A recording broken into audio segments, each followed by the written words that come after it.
다윗은 모든 반란을 제압하고 이스라엘은 다시 안정을 되찾습니다. 그리고 21장에서 24장은 다윗의 통치 마지막 부분을 기록합니다. 다윗은 분명히 하나님께서 세우신 왕이었지만 완전한 왕은 아니었습니다. 다윗은 이렇게 오늘날 주님의 백성들의 모습을 보여줍니다. 다윗은 하나님께서 세우신 왕이었지만 완전한 왕이 아니었듯이 우리는 하나님의 택하심을 받아 하나님의 백성이 되었습니다. 그러나 우리는 하나님의 택함을 받았다라고 해서 우리가 완전한 사람이 된 것은 아닙니다. 가장 영광스러운 구원을 우리가 받았지만 우리의 삶은 그 영광스러움에 걸맞는 삶이라기보다 죄악으로 비참한 모습이 여전히 우리 안에 가득합니다. 다윗의 통치 말년에 대한 기록은 다윗이 하나님에 의해 세워진 왕이지만 그렇다고 완전한 왕은 아니었다라는 것을 말해주면서 우리에게 중요한 질문을 던져줍니다. 그럼 이스라엘의 참된 왕은 누구신가? 라는 것입니다.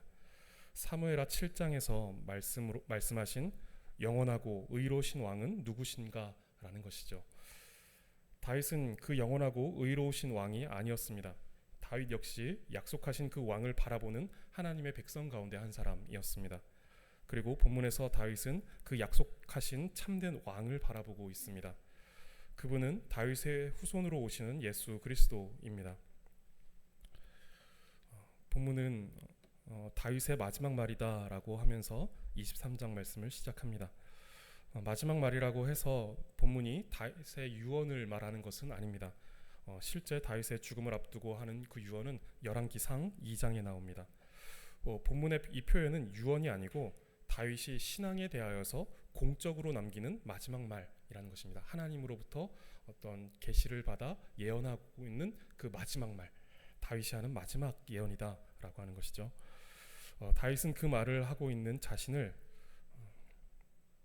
높이 세워진 자, 그리고 야곱의 하나님께로부터 기름 부음을 받은 자, 그리고 이스라엘의 노래 잘하는 자라고 말을 하고 있습니다.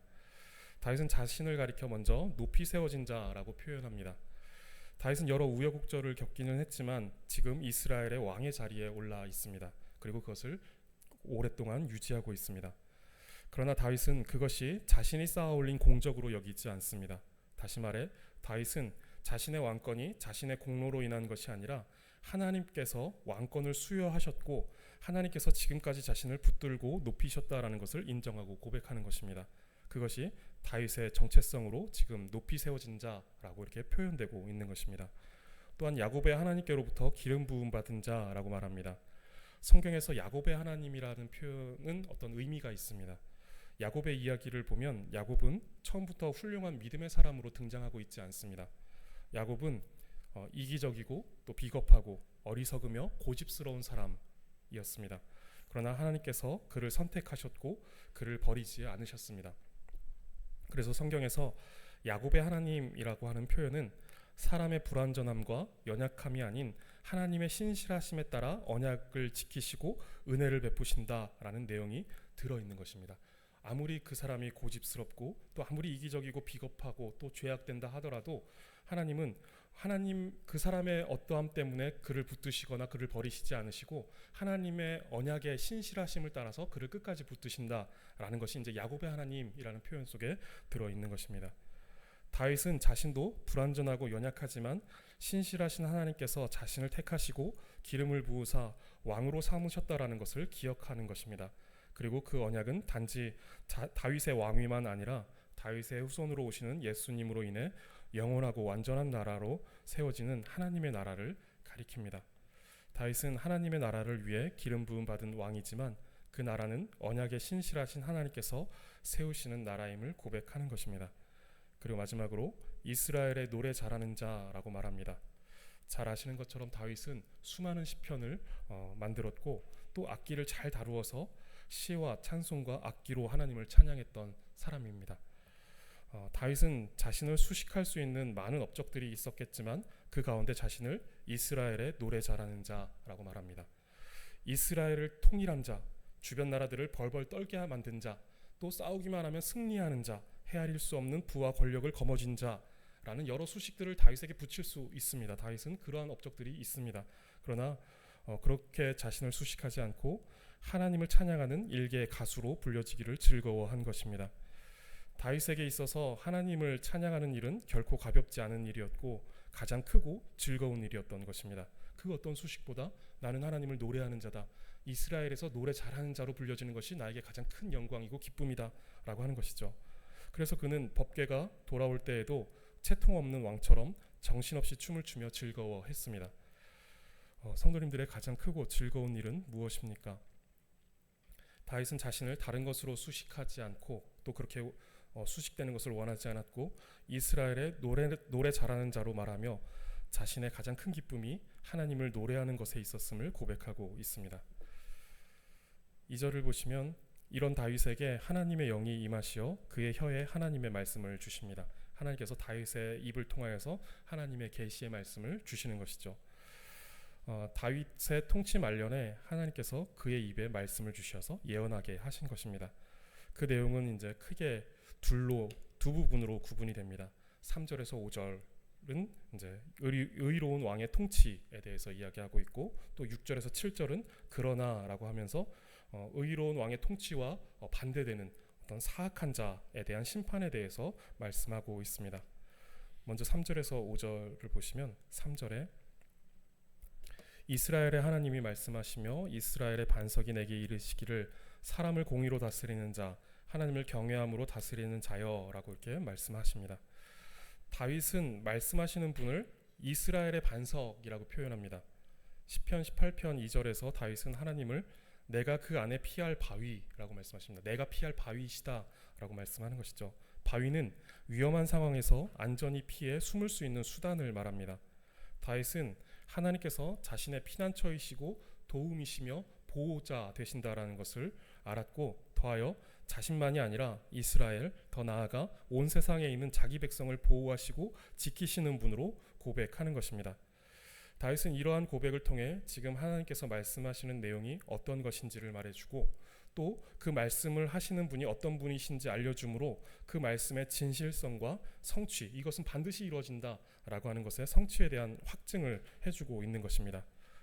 이스라엘의 반석이신 하나님께서 말씀하시는데 먼저 사람을 공의로 다스리는 자, 하나님을 경외함으로 다스리는 자여라고 부르시는 내용이 나옵니다. 하나님께서는 의로운 통치자의 모습을 말씀하시는 것입니다. 의로운 통치자, 완전한 통치자, 그 통치자를 부르시는데 그는 사람을 공의로 다스리는 자이고 하나님을 경외함으로 다스리는 자라는 것입니다.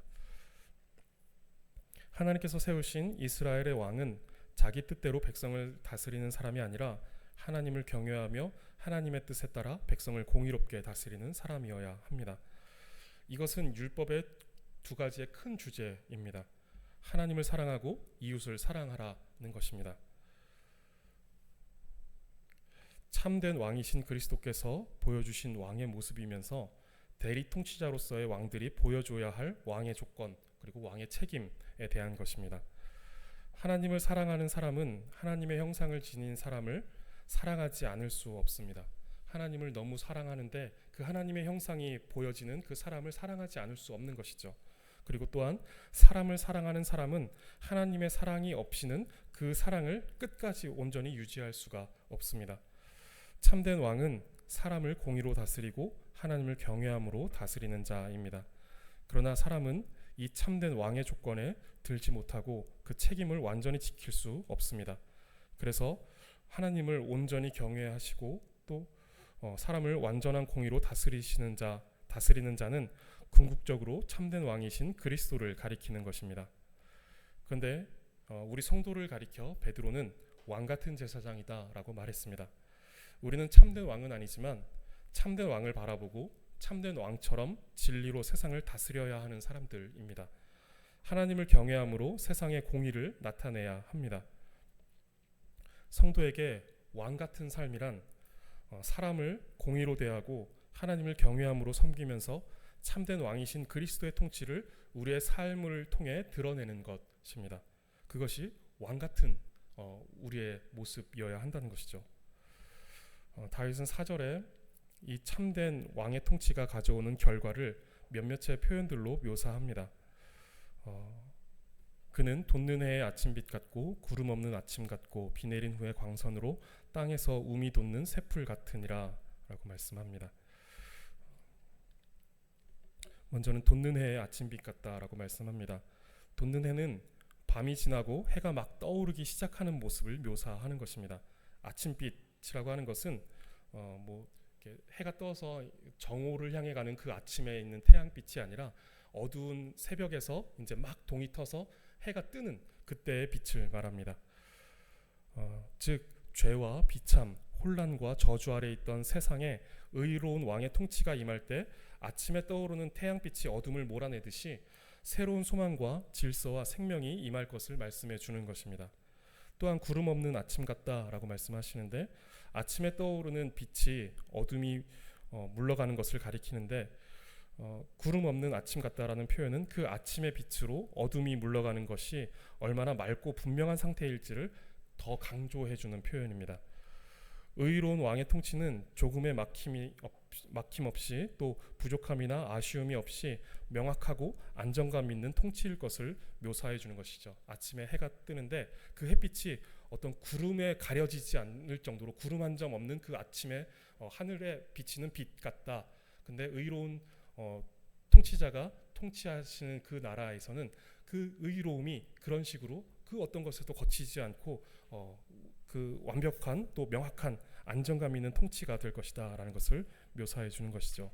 그리고 비 내린 후의 광선이라고 묘사하는데 돋는 해의 아침빛과 마찬가지의 표현이 반복되는 것입니다.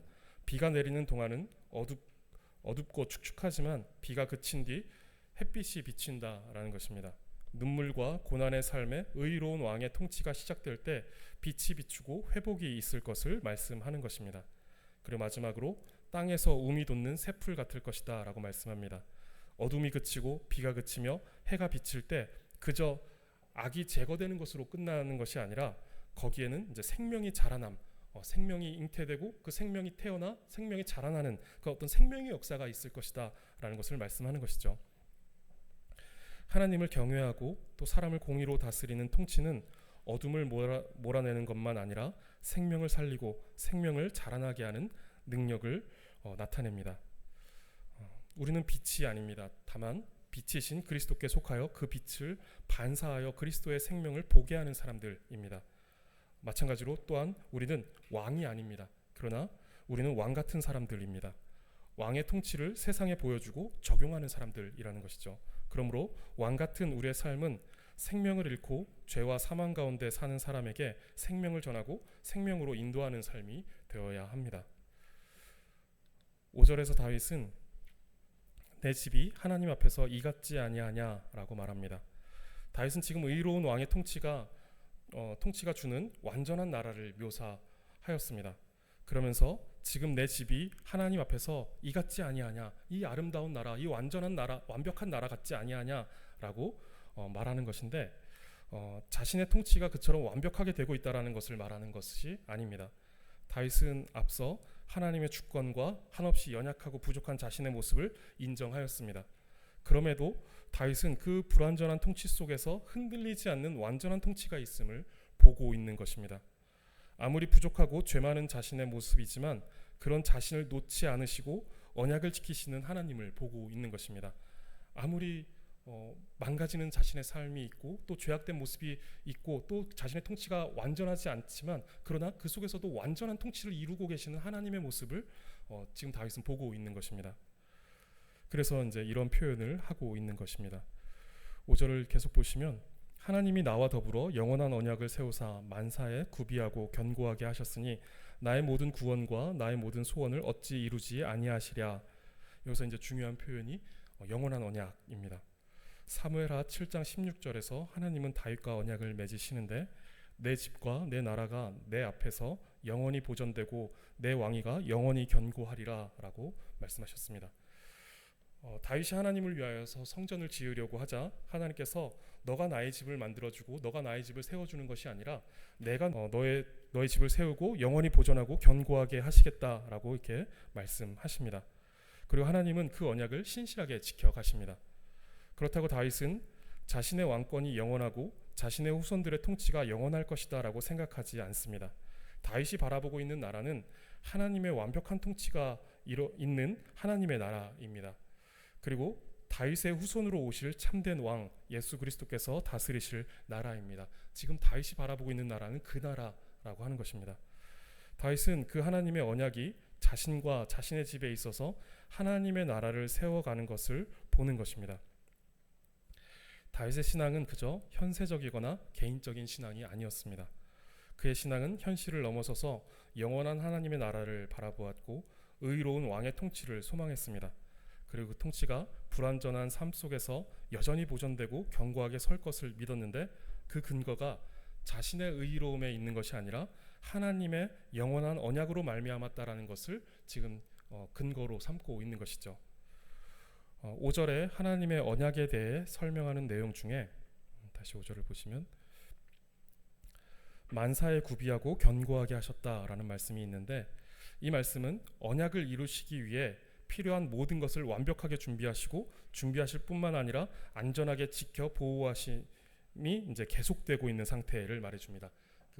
다윗은 이 상태를 믿음으로 보고 있는 것입니다.